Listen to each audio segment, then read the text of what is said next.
Hey guys, I've got a really exciting video. I have a new truck that I'm starting to work on and I'm really excited about it. I got it at an insurance auction. I got it for super cheap, like much cheaper than you could buy a first gen Tacoma these days. And it's only 2 years old, has 300 horsepower and 10-speed transmission. I think you guys probably already know what it is, but I'm gonna take the first part of this video just to explain why I went for a new truck. And don't worry, this truck is not going anywhere. It's gonna stay around forever.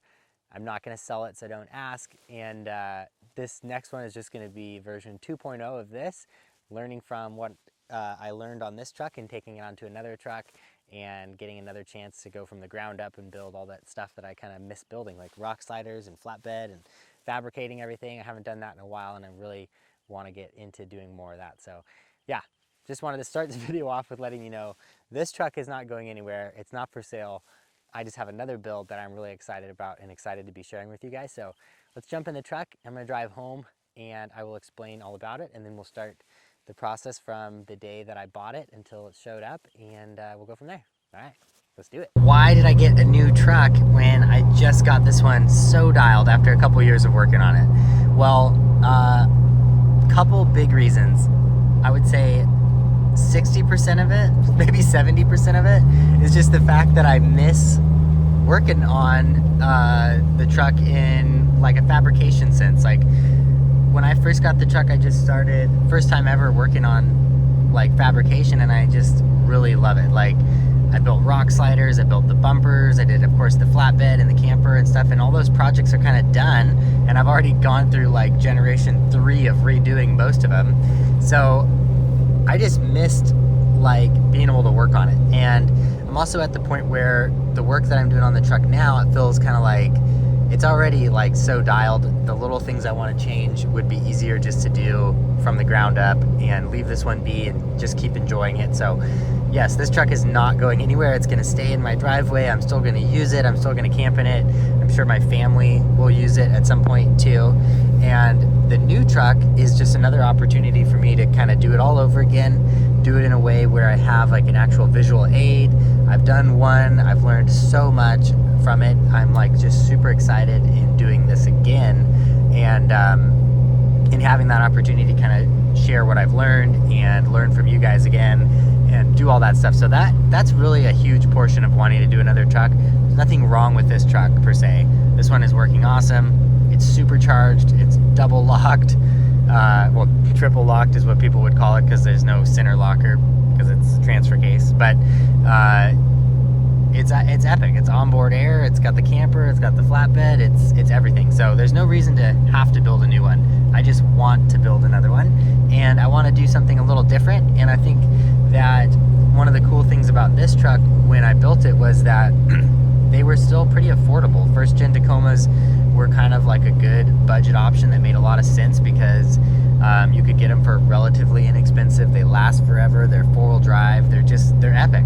But they are so popular nowadays that you cannot get a first gen Tacoma with less than 200,000 miles on it for, I would say, less than $12,000. I have not seen any. In fact, a friend of mine sent me a Craigslist ad today for a salvage title one that hadn't been repaired yet.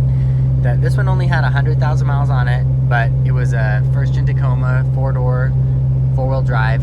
The bed was crushed, the front end had damage, salvage title wasn't even repaired yet, and they were asking $15,000, I think, maybe $16,000. So, and when you buy an older car like that, you gotta have cash. You're probably not gonna be able to finance it. So anyways, I think a new truck might even be more relatable to a lot of people than trying to find a crazy high-priced older Toyota with 200,000 miles on it.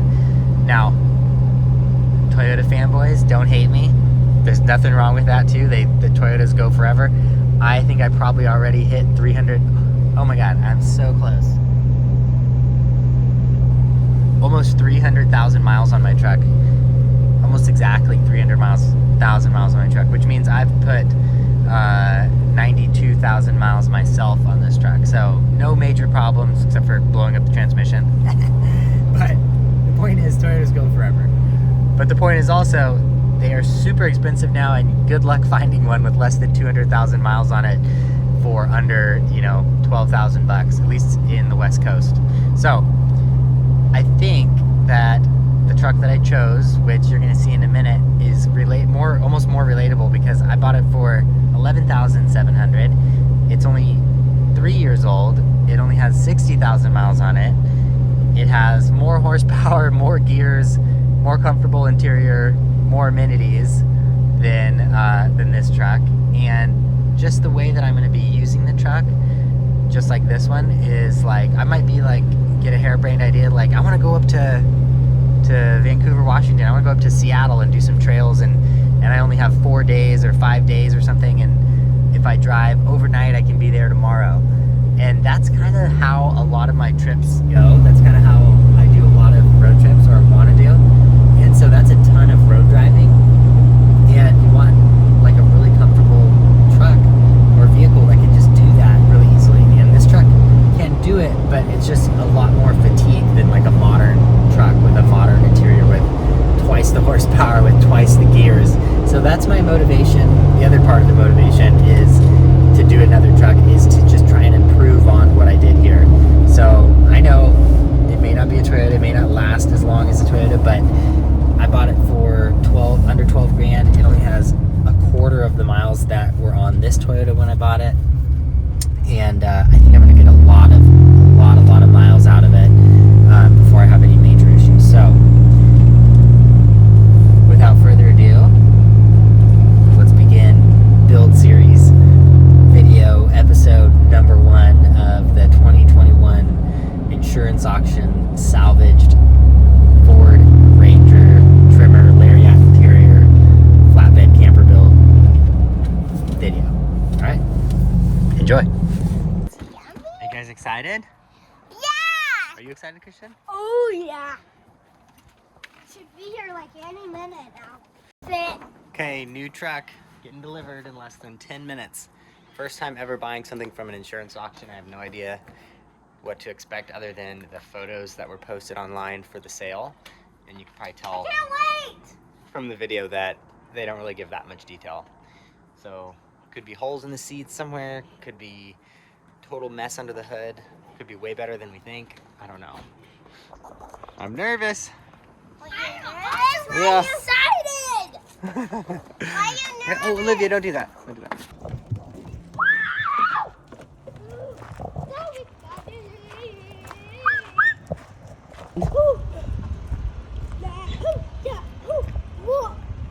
Oh man, I'm so curious. That looks pretty bent. Good, how are you?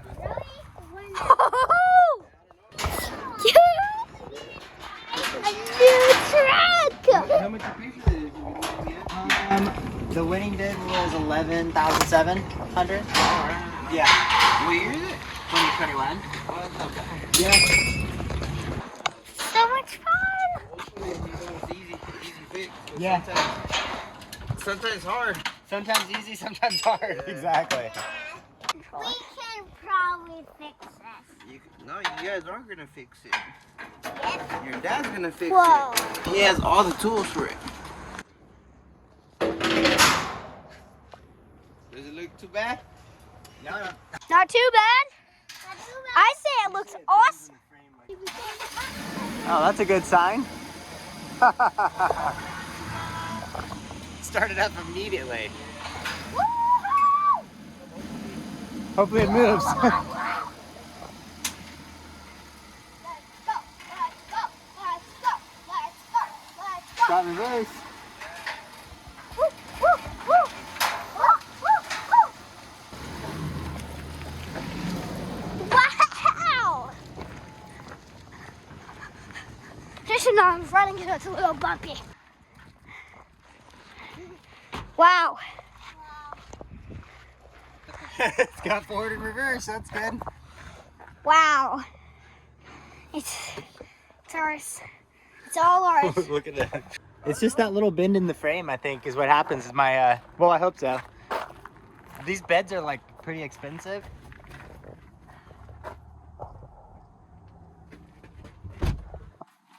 See how this side goes. Ooh, definitely a dog was in here, huh? Oh, paw prints. Paw prints. Yuck. Yeah, there's a lot of hair. What's this? Where? What is it? A little cell phone thing. I need to get a new one of these. What? Might be dog pee or oil. Yuck.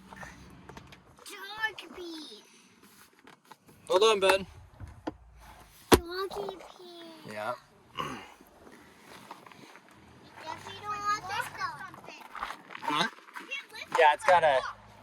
Look how far back the seats are. What? Go back the front car. Look how much hair is everywhere. I know, we're gonna have to get it detailed. Okay, but so far it doesn't look too bad. What are turbos? Like on the Porsche. Twin turbos. Yeah, baby. Woo! This thing's gonna rip. Alright, guys. Pretty exciting. I'm excited to get it cleaned up. It's not initially looking super, like, just wow, it's so nice inside. It looks like it's definitely been used and worn, but we'll replace a couple parts like that seat handle.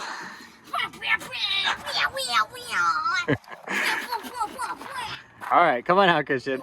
And whatever else we need, and then we'll take this bed off and see what it looks like.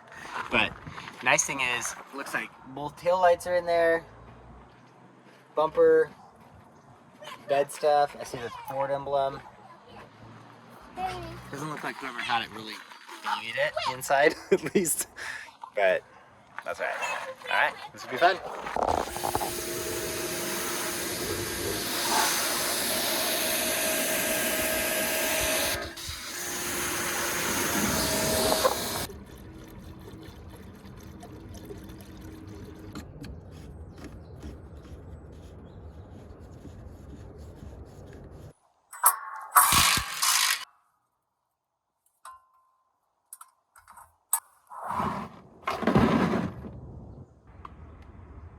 All right, now we're getting to the real meat and potatoes of fixing this frame on the Ranger. So this looks exactly like it did on my dad's Ranger that he got a couple months ago. So kind of familiar with it, having done the repair on my dad's. Let's take a look at this one and I'll show you what my plan is on how to fix it. Okay, so here is the problem, obviously, with the back of the frame. If you look here, it's bowed out because got rear-ended bumper attached, is attached below the level of this frame rail, and that pushes the back of this down and put this big crease in the frame. So what we're gonna do is take a slice right out the middle, just cut this all the way around, and then I'm gonna lift this up back to the level it should be, which it should be parallel with this mount here.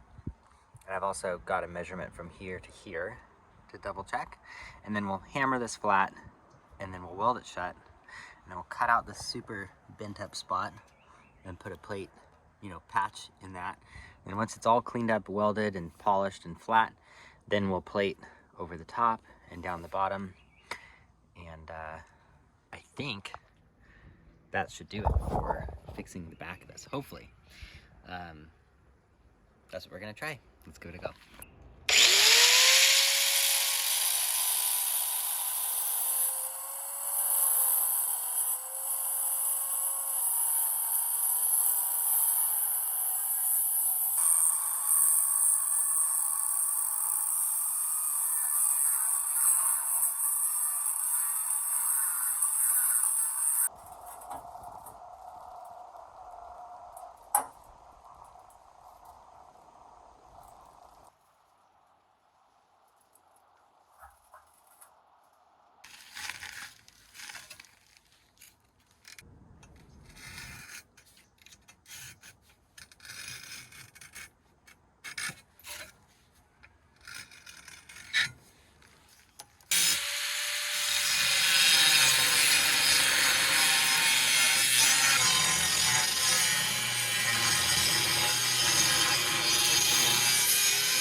here we are. Here's what we got done.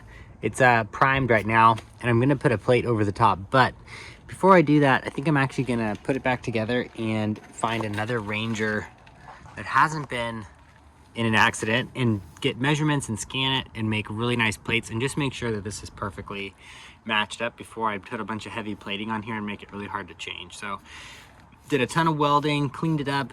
It's definitely sturdy, definitely strong enough to drive around. And then I know I'm gonna be tearing it apart again to do the flatbed, and I want it to be really, really strong and also correctly aligned. So this didn't take too long. That's where we're at right now. On either side, kind of nice and cleaned up. That's my little patch underneath. Huge, like 3 giant welds filling that with a little piece of metal in between.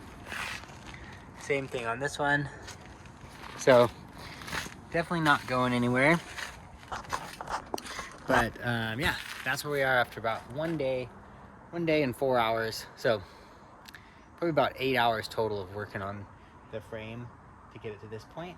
But if I can come up with that kit that I'm talking about, like if I can measure a frame that hasn't been in damage and I can drop some parts in CAD and get them laser cut, then I think if I was ever to do this again, or if you guys do the same thing, you could just cut the tail ends off almost, put those plates on and match the tail ends back up like perfectly, and there wouldn't be any guessing and it would just be really clean. So that's my goal.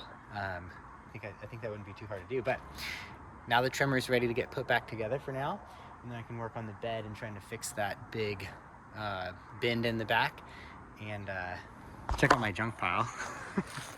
But also check out the wheels and tires.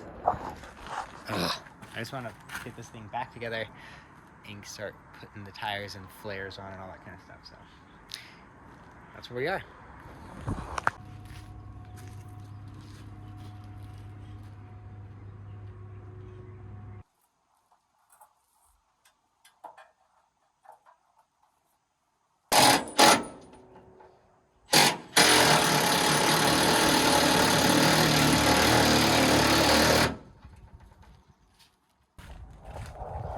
All right, Bindi is officially back together, and I'm amazed at how minimal the damage is. Like, if I put it back together like this and you saw it was in an accident and totally insurance totaled, you'd be surprised. Check this out. I think it just got hit in the actual tow hitch, because like the tailgate, that could have been damaged. This was probably, I'm guessing, damaged before it was in an accident.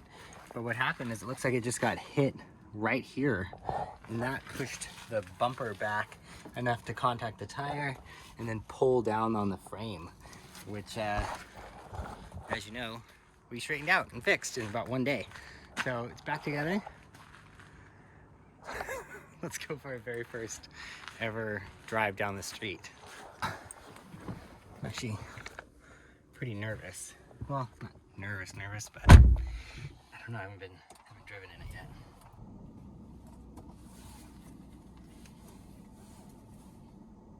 Ooh, that's moldy.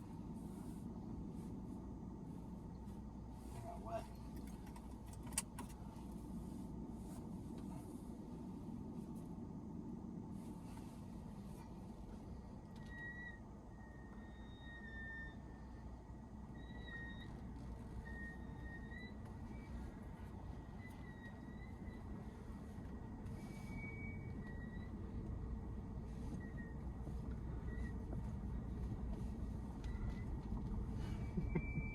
I've never driven a Ranger before. This is my very first Ranger experience right here.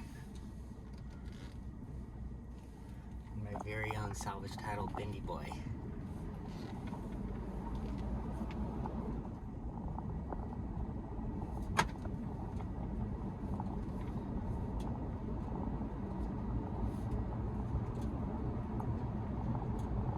No faults or anything.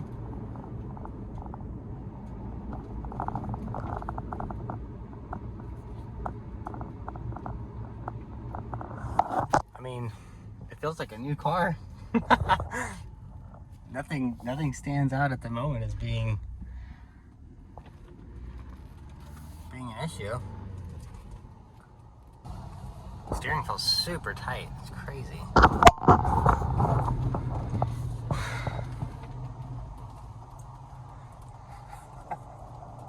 I think the leaf springs, I didn't even like do the bolts on the leaf springs on the front. I mean, the bolts are on with the nuts on top, but they're not tightened down at all.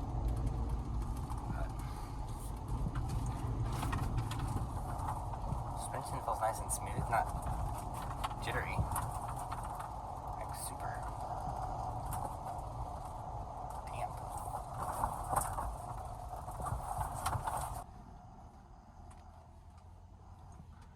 I'm gonna try putting it in 4-wheel drive and see if it does it, because it wasn't before.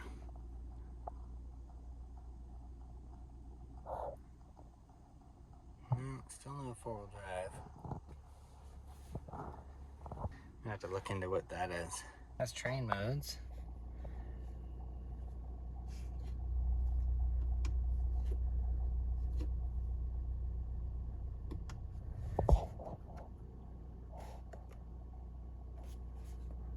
But yeah, it doesn't want to go into 4-wheel drive. We will figure that out. All right, guys, here it is. Let's spin around. The truck bed is back on. Give you a full look around the whole thing. So we got a little scrape here. No dents, but scrapes, and then headlight cracked, but no chunks missing. So I think that's gonna be sealed. You know, I bought one on eBay, but I couldn't remove the lens. It was way too hard. Grill, it's got the Tremor grill because it is the Tremor, but I'm gonna replace that with just the Ford kind of Raptor style grill. This headlight looks good. Around here, tires are bald, but we got new tires and wheels. No damage here. Looks like it got rear-ended and pushed into the side here, I think. This was like a pole looking kind of thing. I mean, it could have been outside of the accident as well too, but it smacked the wheel down here as well. Doesn't look too bad though. Tail lights are all in good condition. Bumper needs a new bumper because this is bent back, contacting the tire back there. But tailgate passable. I mean, this is just normal truck stuff. I do have the Ford emblem I need to stick on there. Tail light good, and fender flare is back at home, but I'm assuming it's good too, because I think they just pulled that off when they were getting to this guy. But yeah, look inside. Sorry to getting dirty because I was laying on the ground, but I had it detailed before working on it. It just makes it much nicer. There's a lot of pet hair, and then I've got all my replacement parts in here. But this project is looking to be pretty fun, guys. No lights came on the first drive, so I've never driven one of these before, so I have no idea what it's supposed to feel like, but it just feels, steering feels extremely tight, and braking feels super strong. Too hard to tell just going down the road, but I'm excited for this. This should be a good truck, as long as nothing else pops up when I start driving it.